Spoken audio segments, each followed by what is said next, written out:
Praise the Lord. दोस्तों, हम आपका स्वागत करते हैं आज सुबह की प्रार्थना में। और आज मैं आपसे एक बहुत इंपॉर्टेंट टॉपिक पर बात करना चाहता हूं जो बहुत ही पावरफुल है और मैंने पर्सनली इस वचन से आशीष पाई है। मैं चाहता हूं कि आप भी इस वचन के द्वारा आशीष पाएं, इसे अपने जीवन में अप्लाई करें। तीसरा यूहन्ना की किताब, उसका पहला अध्याय और दूसरा पद लिखा है, अति प्रिय। यहां पर यूहन्ना एक व्यक्ति के लिए, गयुस के लिए चिट्ठी लिख रहा है और गयुस से कहता है, हे अति प्रिय, मेरी यह प्रार्थना है। गयुस, तेरे लिए मेरी यह प्रार्थना है कि जैसे तू आत्मिक उन्नति कर रहा है। गयुस प्रभु यीशु मसीह का एक फॉलोवर है और वो आत्मिक रूप से बहुत अच्छी उन्नति कर रहा है। वो आत्मिक रूप से मजबूत हो रहा है। वो फास्टिंग कर रहा है, वो वचन का अध्ययन कर रहा है, वो उसके द्वारा वरदान संचालित हो रहे हैं। वो कलीसिया में एक बहुत अच्छा अगुआ है और सब कुछ बेस्ट कर रहा है। परमेश्वर से उसका एक बहुत अच्छा संबंध उसने बिल्ड किया है। आत्मिक उन्नति कर रहा है, स्पिरिचुअल उन्नति वो कर रहा है। कौन? गयुस।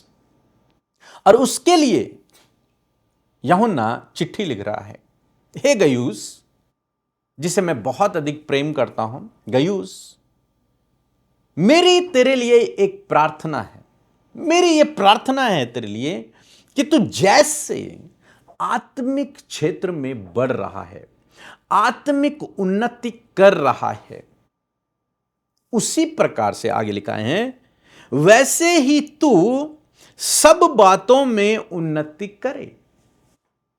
जैसे तू आत्मिक रूप से बढ़ रहा है, वैसे ही तू जीवन के हर एक क्षेत्र में, लिखा है सब बातों में, जीवन के हर एक क्षेत्र में उन्नति करता चला जाए। हर एक क्षेत्र में प्रभु आपसे और मुझसे ये चाहते हैं कि आप और मैं सबसे पहले आत्मिक रूप से मजबूत हों, आत्मिक रूप से उन्नति करें, आत्मिक रूप से। और दूसरी बात, वो चाहता है कि हम साथ साथ, आत्मिक उन्नति के साथ साथ, हम जीवन के हर एक क्षेत्र में उन्नति करें। हम पारिवारिक क्षेत्र में उन्नति करें, हम हेल्थ के क्षेत्र में उन्नति करें, हम रोजगार के क्षेत्र में उन्नति करें, हम फाइनेंस के क्षेत्र में उन्नति करें। हर एक क्षेत्र में, हर एक क्षेत्र में प्रभु चाहता है कि हम उन्नति करें। आत्मिक उन्नति तो बहुत है, सबसे बेस्ट वही है। आत्मिक उन्नति जब आप करेंगे, इसीलिए यूहन्ना सबसे पहले आत्मिक उन्नति की बात कर रहा है कि जैसे तो आत्मिक उन्नति कर रहा है। जब एक व्यक्ति की आत्मिक उन्नति होती है तो उसकी फिर होलिस्टिक उन्नति होती है। वो फिर हर एक क्षेत्र में अपने आप बढ़ने लगता है। सबसे पहले आत्मिक उन्नति। जो व्यक्ति आत्मिक उन्नति करता है वो व्यक्ति हर क्षेत्र में बढ़ता चला जाता है। तो सबसे पहले हमको क्या करना है? हमको आत्मिक उन्नति करना है। स्पिरिचुअल फील्ड में हमको मजबूत होना है, आगे बढ़ना है। और बीते दिनों मैंने आपको सिखाया था कि कैसे आपको एक स्पिरिचुअल व्यक्ति होना है, आत्मिक रूप से कैसे आपको मजबूत होना है, कैसे आपको बढ़ना है। उन बातों को अपने जीवन में अप्लाई करें। जो गयुस है वो परमेश्वर की शिक्षाओं पर, प्रभु यीशु मसीह की शिक्षाओं पर अपने जीवन को व्यतीत कर रहा है। वो प्रार्थना करने वाला व्यक्ति है, वो कलीसिया की अगुवाई करने वाला व्यक्ति है, एक आत्मिक उन्नति कर रहा है। लेकिन यूहन्ना कह रहा है कि मेरी यह प्रार्थना है कि जैसे तू आत्मिक उन्नति कर रहा है, वैसे तू अन्य बातों में भी उन्नति करे। सपोज आप एक बच्चे का उदाहरण लीजिए। एक बच्चा जब स्कूल जाता है तो उसको बहुत सारे सब्जेक्ट पढ़ाए जाते हैं। मैथ्स, साइंस, सबसे टॉप में रहते हैं इंग्लिश हर बच्चे के लिए। वो सोचते हैं मैथ्स सबसे टफ है, और जो उसे अच्छे से मैथ्स को सीख जाता है या फिर उसके सवाल सॉल्व करना जानता है, वो बच्चा बहुत इंटेलिजेंट है। और फिर साइंस हो गए, इंग्लिश हो गए, ये इंपॉर्टेंट सब्जेक्ट हैं। और जो बच्चा इनको बहुत अच्छे से हैंडल करना जानता है, इनके विषय में जानता है, इनमें अच्छे नंबर लेके आता है, उसे पूरी क्लास और टीचर भी उसे बहुत इंटेलिजेंट, होशियार बच्चा समझते हैं, बहुत तेज बच्चा समझते हैं। लेकिन सोचिए, अगर आपका बच्चा केवल मैथ्स में तेज है और उसे हिंदी पढ़नी नहीं आती, उसे ड्राइंग करना नहीं आता, उसे सोशल साइंस के बारे में पता नहीं है, उसे जीके का पता नहीं है, बाकी चीजें उसे नहीं पता, वो केवल मैथ्स जानता है, मैथ्स में परफेक्ट है, तो क्या होगा? वो मैथ्स में तो अच्छा कर जाएगा, लेकिन बाकी सब्जेक्ट में क्या होगा? फेल हो जाएगा।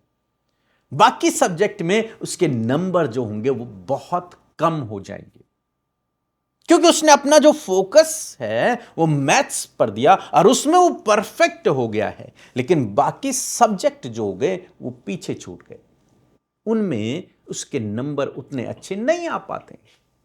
तो उसने मैथ्स में तो अच्छा किया, लेकिन ओवरऑल अगर देखें उसकी पूरी क्लास में तो वो पीछे रह गया, क्योंकि बाकी सब्जेक्ट क्या हो गए, उसके कम नंबर आए बाकी सब्जेक्ट में। यही यहां पर हो रहा है। यदि आप सबसे बेस्ट है आत्मिक उन्नति, और आपने आत्मिक उन्नति बहुत बेस्ट तरीके से कर दी, उसमें आपने महारत हासिल कर ली है, आत्मिक हैं आप, लेकिन बाकी जो क्षेत्र हैं उनमें आप उतने परफेक्ट नहीं हो पा रहे हैं, तो ओवरऑल यदि देखा जाए, आपने आत्मिक उन्नति तो की, लेकिन बाकी चीजों में आप उन्नति नहीं कर पाए। बहुत से भाई बहनों के जीवन में आप देखेंगे, उन्होंने आत्मिक उन्नति की, लेकिन उनका शरीर दुर्बल हो गया, शरीर पर उन्होंने ध्यान नहीं दिया। और मिनिस्ट्री करने के लिए, प्रभु के काम को करने के लिए शरीर की बहुत ज्यादा जरूरत है, बहुत अधिक जरूरत है शरीर की। शरीर दुर्बल है तो आप संगति में भी नहीं जा पाएंगे, बीमारियां लग गई तो आप लंबे समय तक सेवा नहीं कर पाएंगे, प्रॉब्लम्स रहेंगी, बीमारियां रहेंगी, दर्द रहेगा। तो क्या चाहिए? आत्मिक उन्नति के साथ साथ हमें चाहिए कि हम अपने शरीर पर भी ध्यान दें, लेकिन अक्सर हम लोग शरीर पर ध्यान नहीं देते। विशेषकर आत्मिकता में जब बढ़ने की बात आती है तो हम लोग केवल आत्मिक क्षेत्र में बढ़ते हैं, मसीह लोग, और शारीरिक क्षेत्र हमारा धीरे धीरे डाउन होने लगता है, क्योंकि हमने केवल आत्मिक क्षेत्र पर ध्यान दिया और शारीरिक क्षेत्र पर हमने नहीं दिया। फिर कई बार हम देखते हैं कि आत्मिक रूप से तो हमने बहुत अधिक उन्नति की, लेकिन पारिवारिक क्षेत्र में हम उन्नति नहीं कर पाए। बहुत सारे लोगों के विषय में आप देखेंगे, पति पत्नी के आपस में नहीं बनती, परिवार में लड़ाई झगड़े रहते हैं, जबकि वो व्यक्ति ने क्या किया है? आत्मिक रूप से वो मजबूत है, आत्मिक रूप से आगे बढ़ रहा है, बहुत अच्छा वो कर रहा है, लेकिन पारिवारिक क्षेत्र में वो पीछे रह गया, लोग उसे समझ नहीं पा रहे, अंडरस्टैंड नहीं कर पा रहे। कई बार फाइनेंस के क्षेत्र में आत्मिक उन्नति तो बहुत अच्छी कर दी, आत्मिक रूप से मजबूत है व्यक्ति, लेकिन फाइनेंस के क्षेत्र में वो बहुत कमजोर है। और अक्सर ये वाला पॉइंट तो आप बहुत जगह देखने को मिलेगा आपको। क्यों? उन्होंने केवल आत्मिक क्षेत्र पे जोर लगाया, ताकत लगाई आत्मिक क्षेत्र में बढ़ने के लिए, लेकिन फाइनेंस के क्षेत्र में उन्हें लगा कि पैसे की कोई जरूरत नहीं है, फाइनेंस की कोई जरूरत नहीं है, इस पर इतना ध्यान नहीं देना। और यहां पर मसीह लोग डिसबैलेंस हो जाते हैं, मीन्स वो बैलेंस नहीं कर पाते अपनी लाइफ को। आत्मिक रूप से ऊपर हैं, फाइनेंस क्षेत्र में नीचे हैं, पारिवारिक क्षेत्र में नीचे हैं, अन्य रिलेशंस में नीचे हैं, सामाजिक क्षेत्र में नीचे हैं, आत्मिक क्षेत्र में ऊपर हैं। लेकिन यहां पर यूहन्ना गयुस को एक बहुत बड़ा सिद्धांत समझाता है कि जैसे तू आत्मिक उन्नति में बढ़ रहा है बेटे, तुझे चाहिए कि तू हर एक क्षेत्र में बढ़े, तो फाइनेंस के क्षेत्र में भी बढ़े, तो हेल्थ के क्षेत्र में भी बढ़े। अपने शरीर का भी ध्यान रख, अपने भोजन का भी ध्यान रख, अपने पारिवारिक रिलेशंस का ध्यान रख, अपनी पत्नी, अपने बच्चों यदि उसकी शादी हुई है, और अपने माता पिता का भी ध्यान रख, अपने समाज में क्या चल रहा है उसका भी ध्यान रख। हर एक चीज का, हर एक क्षेत्र में तू उन्नति कर, बढ़ता चला जा। मैंने अक्सर बहुत से भाई बहनों के मुंह से इस बात को सुना कि जब उन्होंने प्रभु को जाना तो उन्होंने अपनी पढ़ाई छोड़ दी। जब उन्होंने प्रभु को जाना उन्होंने काम करना छोड़ दिया, अपनी जॉब छोड़ दी। बहुत सारे लोगों के विषय में मैंने ऐसे सुना है कि जब वो प्रभु के पीछे चले, प्रभु को उन्होंने जाना, तो पढ़ाई छोड़ दी उन्होंने। उनका ध्यान बाइबल पर ज्यादा रहा, संगति में ज्यादा रहा, उपवास में ज्यादा रहा, और उन्होंने पढ़ाई छोड़ दी। हालांकि वो आत्मिक रूप से मजबूत हो गए, लेकिन अपनी पढ़ाई के क्षेत्र में वे कमजोर हो गए। बहुत से लोगों के विषय में मैं ये बात को बता रहा हूं, प्रैक्टिकल अपने आंखों से मैं ऐसे लोगों से मिला हुआ हूं, इन ऐसे लोगों से मैंने बातें की हैं, ऐसे लोगों के साथ में मैं बैठा हूं। उन्होंने बाइबल अध्ययन या फिर आत्मिक क्षेत्र में वो बहुत आगे बढ़ गए, लेकिन अपनी पढ़ाई के क्षेत्र में वो पीछे रह गए। बहुत सारे ऐसे भाई बहनों से आप मिलेंगे जिन्होंने आत्मिक क्षेत्र में बहुत उन्नति की, उन्होंने बहुत अधिक उपवास रखे, बहुत अधिक उपवास, लेकिन अपने शरीर का उन्होंने ध्यान नहीं रखा, जिससे क्या होगा, शरीर में हार्मोन्स डिसबैलेंस हो गए या फिर शरीर कमजोर पड़ गया। तो ये क्या हो रहा है, बैलेंस नहीं है, चीजें बैलेंस नहीं है। कोई आत्मिक रूप से उन्नति कर दी उसने बहुत अधिक, लेकिन परिवार में लड़ाई झगड़े रहे, अशांति रही, मन मिटाव रहा, क्योंकि वो परिवार और आत्मिकता को बैलेंस करके नहीं चल पाई। डिवोर्स हो गए, तलाक हो गए पास्टर्स के, क्योंकि उन्होंने एक ही क्षेत्र में ध्यान दिया। जैसे स्टूडेंट केवल अगर मैथ्स में, साइंस में ध्यान दे और बाकी चीजें छोड़ दे तो व्यर्थ है। जो उसका क्लास में जो उसके सब्जेक्ट है उसे सबको लेके एक साथ चलना है। हाँ, थोड़ा बहुत ऊपर नीचे हो सकता है, लेकिन बहुत ज्यादा नहीं। यही आपको समझना है। आत्मिक क्षेत्र में उन्नति करना सबसे बेस्ट है, सबसे बेस्ट, और यही हमारी प्राथमिकता है। लेकिन साथ ही परमेश्वर ने हमें यह शरीर भी दिया है, हम उसके मंदिर हैं, अपने शरीर की भी देखभाल हमें करना है। साथ ही परमेश्वर ने हमें परिवार भी दिया है, उसकी जिम्मेदारी भी है हमारे पास, उसको भी हमें मेंटेन करते हुए चलना है। साथ ही परमेश्वर ने हमें समाज भी दिया है, उसमें भी हमें रहना है। तो सब कुछ, सब चीजों को हमें बैलेंस बना के चलना है। इन सब में सबसे अधिक, सबसे पहले आत्मिक उन्नति है, लेकिन बाकी चीजों को भी हमें बैलेंस बना के चलना है। यहां पर यूहन्ना यही गयुस को समझा रहे हैं कि हे गयुस, जैसे तू आत्मिक उन्नति कर रहा है वैसे तू सब बातों में उन्नति कर, जीवन के हर एक क्षेत्र में उन्नति कर, प्रॉस्पर हो और भला चंगा रहे, स्वस्थ रहे, अच्छा रहे, आशीषमय रहे, सफल रहे। सो मैं आशा करता हूं आप समझ गए होंगे कि आज सुबह में प्रभु आपसे क्या चाहते हैं। प्रभु आपसे चाहते हैं कि आप हर एक चीज में, हर एक क्षेत्र में, अपने जीवन के हर एक क्षेत्र में बैलेंस बना के चलें। आत्मिक उन्नति सबसे बेस्ट, लेकिन फाइनेंस उन्नति भी जरूरी है, पारिवारिक उन्नति भी जरूरी है, शारीरिक उन्नति भी जरूरी है, सोशल उन्नति भी जरूरी है, हर एक चीज जरूरी है। तो आप जरूर से इस बात का ध्यान रखें, और जैसे यूहन्ना कहता है कि मेरी ये प्रार्थना है, गयुस मैं तेरे लिए यही प्रार्थना कर रहा हूं कि तू आत्मिक उन्नति बेस्ट कर रहा है, लेकिन मेरी दिल की ये प्रार्थना है कि तू जीवन के हर एक क्षेत्र में ऐसे ही उन्नति करे जैसे तूने आत्मिक क्षेत्र में की है। सो मैं आशा करता हूं आप समझ गए होंगे। सो प्रभु आपको इस वचन के द्वारा बहुत आयत से आशीष दे, आमीन। सबको जय मसीह के। अमृता सीटर और पी के मसीह को धन्यवाद करती हूँ। मेरी 2 गवाही है। पहली गवाही है कि मेरे गले में बहुत दर्द था और मैंने प्रेयर रिक्वेस्ट भेजा और अमृता सीटर ने मेरे लिए प्रेयर किया और मेरा गला इस समय भला चंगा और स्वस्थ है। इसके लिए मैं परमेश्वर का धन्यवाद करती हूँ। दूसरी गवाही ये है कि मेरे शरीर में, मेरे पैरों में बहुत दर्द था। इसके लिए मैं धन्यवाद करती हूँ कि आज मुझे चंगाई मिली है। परमेश्वर का लाखों लाखों धन्यवाद करती हूँ। सबको जय मसीह की। आइए हम लोग प्रार्थना करेंगे, और यदि आप बीमार हैं, कोई भी प्रॉब्लम आपके जीवन में है, कहीं पर भी आप पीछे हो गए हैं, फाइनेंशियल क्राइसिस आपके जीवन में है, कर्ज है, आप नशे में हैं, आपके परिवार वाले नशे में हैं, आपको उस प्रॉब्लम का नाम लेना है और यीशु के नाम से कहना है कि मेरे जीवन से, मेरे परिवार से चली जाए यीशु के नाम में।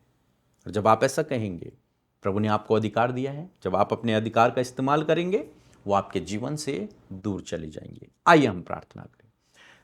प्रभु यीशु मसीह, हम आपका धन्यवाद करते हैं पिता, इस सुंदर सुबह के लिए। मेरे प्रभु पिता परमेश्वर, मैं प्रार्थना करता हूँ इस भाई इस बहन के लिए जो हमारे साथ में आज जुड़े हुए हैं, जिन्होंने इस वचन को सुना कि आप चाहते हैं कि हम सब आत्मिक उन्नति करें और आत्मिक उन्नति के साथ साथ हम जीवन के हर एक क्षेत्र में उन्नति करते चले जाएं।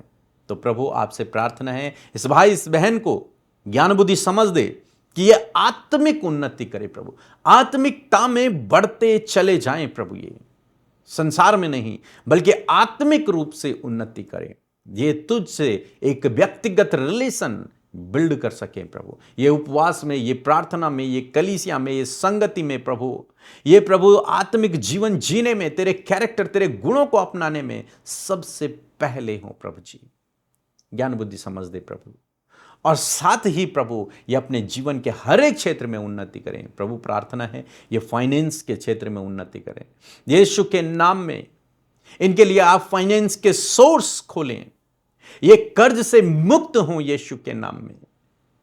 प्रार्थना है इनके पारिवारिक क्षेत्र में आप इन्हें बढ़ाएं, हर एक रिलेशन इनका मजबूत हो, इनके परिवार से लड़ाई झगड़े अशांति दूर हो यीशु के नाम में। प्रभु इनके शारीरिक रूप से आप इन्हें मजबूत करें यीशु नासरी के नाम में। इनके शरीर में जो भी बीमारियां हैं इस समय उस जगह पर हाथ रखें और उस बीमारी से कहें, यीशु के नाम से मेरे शरीर को छोड़कर जा, in the name of Jesus. यीशु के नाम से मैं उस बीमारी से कहता हूं, यीशु नासरी के नाम से उस बीमारी को छोड़ और उसके शरीर से आउट हो यीशु के नाम से, उसके शरीर को छोड़ दे in the name of Jesus. आजाद हो जाइए उस बीमारी से, इसकी मांसपेशियां रिकवर हो जाए, हड्डियां मजबूत हो जाएं, स्ट्रांग हो जाएं, अंदरूनी अंग चंगे हो जाएं, नए हो जाएं यीशु के नाम में, रिस्टोर हो जाए, रिकवर हो जाए यीशु के नाम में। धन्यवाद करते हैं प्रभु, हर एक बीमारी इनके शरीर को छोड़कर जाए, हर एक रिपोर्ट नॉर्मल हो जाए यीशु के नाम में।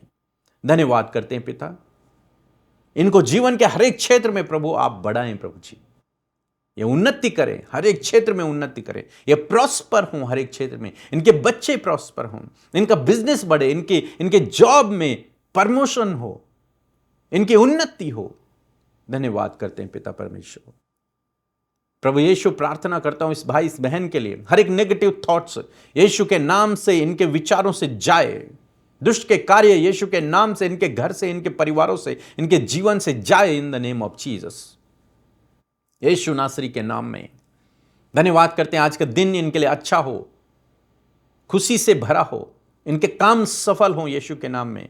जहां कहीं जाएं आप इनके साथ में हों प्रभु, सुरक्षित रखें, हर एक खतरे मुसीबत दुर्घटनाओं से आप इन्हें बचाएं प्रभु, खुशियां आप इनके जीवन में दें यीशु के नाम में। धन्यवाद करते हैं इस परिवार को, इस भाई इस बहन को तेरे हाथों में देते हैं पिता। धन्यवाद के साथ प्रार्थना प्रभु यीशु के नाम से मांगते हैं, आमीन।